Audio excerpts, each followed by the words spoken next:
ప్రభు అయిన యేసుక్రీస్తు నామములో మీ అందరికీ శుభములు.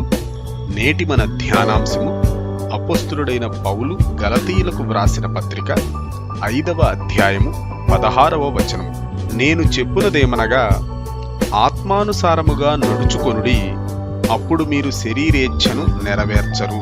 ప్రియ దేవుని బిడ్డలారా, శరీరేచ్ఛలను నెరవేర్చుకుంటూ శరీరానుసారముగా జీవించేవారు మరణానికి చేరువవుతారు. ఎందుకంటే శరీరానుసారమైన మనస్సు మరణము అని వాక్యం సెలవిస్తుంది. కాబట్టి మనకు కలిగే శరీరేచ్ఛలను అణచుకొని వాటికి వ్యతిరేకముగా పోరాడే వారముగా మనమందరము జీవించాలి. అయితే ఈనాడు క్రైస్తవ ప్రపంచాన్ని గమనిస్తే అనేక మంది శరీరానుసారముగా జీవించకూడదు అనే ఆశను కలిగి ఉంటున్నారు. కానీ చివరకు శరీరేచ్ఛలకే లొంగిపోయేవారుగా బ్రతుకుతున్నారు. ఎందుకు ఒక వ్యక్తి మనస్సులో శరీరానుసారముగా ఉండకూడదు అని నిశ్చయించుకున్న శరీరేచ్ఛలకు లొంగిపోతున్నాడు అని మనం ఆలోచన చేస్తే, ఆత్మానుసారముగా నడుచుకోకపోవడమే శరీరేచ్ఛలకు లొంగిపోయి శరీరానుసారముగా జీవించడానికి కారణం అవుతుంది. మనం చదువుకున్నటువంటి వాక్య భాగాన్ని గమనిస్తే, నేను చెప్పునదేమనగా, ఆత్మానుసారముగా నడుచుకొనుడి, అప్పుడు మీరు శరీరేచ్ఛను నెరవేర్చరు. శరీరేచ్ఛను నెరవేర్చకూడదు అంటే మనము ఆత్మానుసారముగా నడుచుకోవాలి. అంటే పరిశుద్ధాత్మ చేత నింపబడి ఆయన నడిపించినటువంటి త్రోవలో నడవాలి. ఆయన ప్రేరేపణకు తగినట్లుగా మన యొక్క ప్రవర్తన మరియు మనము తీసుకునే నిర్ణయాలు ఉండునట్లుగా జాగ్రత్త పడాలి.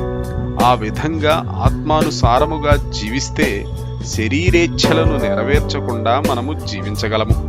గమనించండి ప్రియ విశ్వాసులారా, సొంత శక్తితో నేనేదో చేసేస్తాను, సాధించేస్తాను అని ఎప్పుడైతే ఒక వ్యక్తి తనను తాను నమ్ముకుంటాడో అప్పుడే ఆ వ్యక్తి విఫలమవ్వడానికి ఎక్కువ అవకాశం ఉంటుంది. అలా కాకుండా దేవునిని నమ్ముకొని దేవుడు శక్తినిస్తేనే నేను ఏదైనా చేయగలను అని అనుకుంటాడో అప్పుడు ఆ వ్యక్తి సఫలం అవుతాడు. కాబట్టి మనమందరము ఆత్మానుసారముగా నడుచుకుంటే, మన ప్రభు అయిన యేసుక్రీస్తునందు విశ్వాసముంచి పరిశుద్ధాత్ముని నడిపింపుకు తగినట్లుగా జీవిస్తే శరీరేచ్ఛలను జయించి వాటిని నెరవేర్చకుండా ఆత్మానుసారముగా నడుచుకొనవచ్చు.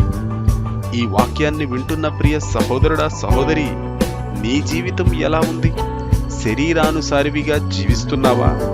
ఆత్మానుసారివిగా జీవిస్తున్నావా? ఆత్మానుసారముగా జీవించడానికి నీ సొంత శక్తి మీద ఆధారపడుతున్నావా? లేక మన ప్రభు అయిన యేసుక్రీస్తునందు విశ్వాసముంచి పరిశుద్ధాత్మ నడిపింపుకు తగినట్లుగా జీవిస్తున్నావా?